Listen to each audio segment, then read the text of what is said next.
ఎన్టీఆర్ జిల్లా పరిటాల క్వారీలో ప్రమాదవశాత్తు బంటరాలు పడి మృతి చెందిన 3 కార్మికుల కుటుంబాలను ప్రభుత్వం తక్షణమే స్పందించి న్యాయం చేయాలని సిపిఐ నేత దోనేపూడి శంకర్ డిమాండ్ చేశారు.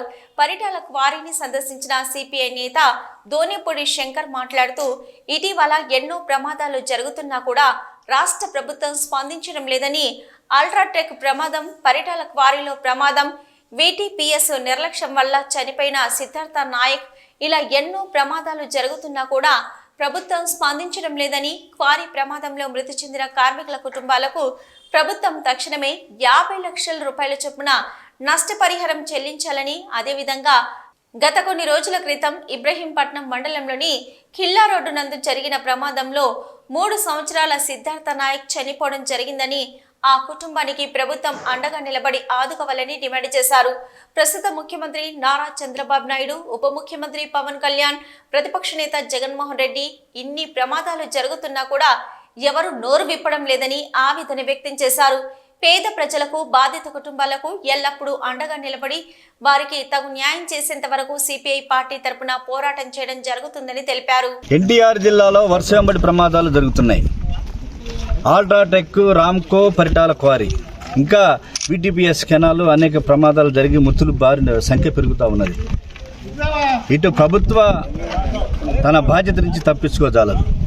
పరిటాల క్వారీకి సంబంధించి లేబర్ డిపార్ట్మెంటు కాంపెన్సేషన్ యాక్ట్ కింద చనిపోయినటువంటి ఎవరైతే బత్తుల దుర్గారావు, బాఘెల్ ఎవరైతే ఉన్నారో నాయక్, వీరందరికీ కూడా వయసును బట్టి యాక్ట్ ప్రకారం బీబీ నాయక్ అనేటువంటి వ్యక్తికి 44 సంవత్సరాలు, ఈయనకి 12,93,000 రూపాయలు కాంపెన్సేషన్ ఇవ్వమని చెప్పి లేబర్ యాక్ట్ ప్రకారం లేబర్ కమిషనర్ ఉత్తర్వులు జారీ చేశారు. ఎవరైతే ఈ క్వారీ యజమాని ఉన్నాడో Pavan granites and metal works వాళ్ళు. రెండోది బత్తుల దుర్గారావు, ఈయన వయసు 19 సంవత్సరాలు, 16,89,150 రూపాయలు కాంపెన్సేషన్ ఇవ్వమని చెప్పి అనౌన్స్ చేశారు. అలాగే బాఘెల్, వీరంతా కూడా జీకొండూరు, చెవుటూరు గ్రామస్తులు, నివాసం, 35 సంవత్సరాలు, 14,77,950 రూపాయలు. మేము అడుగుతున్నాం, ప్రాణాలకి ఆక్షన్ వేస్తున్నారా, వెలగొడుతున్నారా? సేఫ్టీ మెథడ్స్ ఏవి? 99 క్వారీలకు అనుమతి ఉంటే 50 అనధికారికంగా ఇక్కడ తవ్వకాలు సాగుతున్నాయి. కాబట్టి గనుల శాఖ ఏం చేస్తుంది? మామూలు మత్తులో జరుగుతుంది, మామూలు మత్తులో నిద్రపోతుంది. ఇలాగ 300 ఎకరాల స్థలాన్ని ఒక పబ్బులాగా గనుల శాఖ ట్రీట్ చేసినటువంటి పరిస్థితి అది. దీని నుంచి కార్మికులు బయటపడాలి. కట్టు బానిసల్లాగా చూసినటువంటి పరిస్థితి. కార్మిక చట్టాలు అమలు చేయరు, చట్టాలు ఉన్నా కాబట్టి వాళ్ళ కారు యజమానుల పెద్ద మాఫియాగా ఏర్పడి ఒక మాఫియా ముఠా రాజ్యం వెళ్తుందనేటువంటిది వాస్తవం. కాబట్టి ప్రభుత్వం కూడా చంద్రబాబు నాయుడు గారు కానీ, పవన్ కళ్యాణ్ గారు కానీ, అలాగే ప్రతిపక్ష నాయకుడు వైఎస్ జగన్మోహన్ రెడ్డి గారు కానీ, అలాగే నారా లోకేష్ కానీ ఈ ప్రాంతాలను సందర్శించాలి.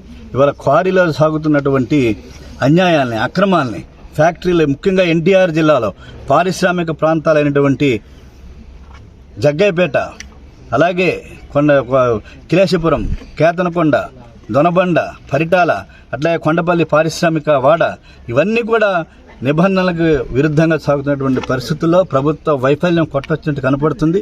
కాబట్టి ప్రభుత్వం నైతిక బాధ్యతగా 50 లక్షల రూపాయలు కాంపెన్సేషన్ ఇవ్వాలని చెప్పి మేము డిమాండ్ చేస్తున్నాం.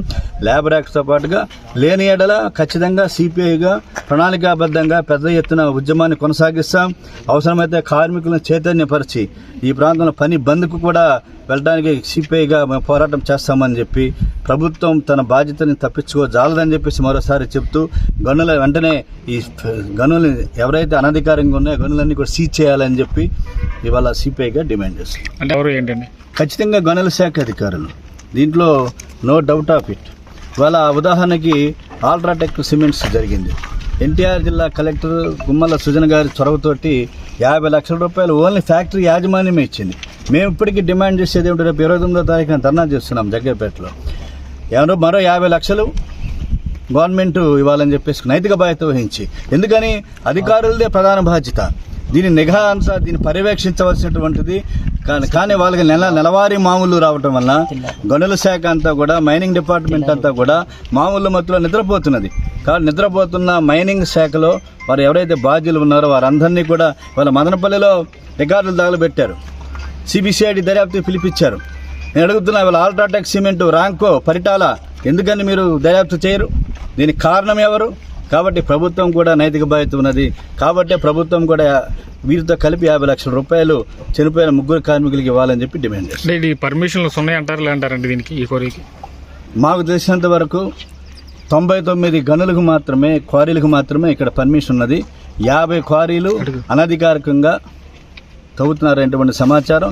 కాబట్టి వాటిని సీజ్ చేయమని చెప్పేసి కూడా సిపిఐగా డిమాండ్. అంటే ఇప్పుడు మీరు వీటీపీఎస్కి సంబంధించి నేను ఒక 3 రోజుల క్రితం ఒక బాబు చనిపోయాడు, 3 సంవత్సరాల బాబు వీటీపీఎస్ నుంచి వచ్చే బూడిద వల్ల కాలువలో పడి చనిపోయాడని చెప్పారు. దాని మీద ఏంటి సార్?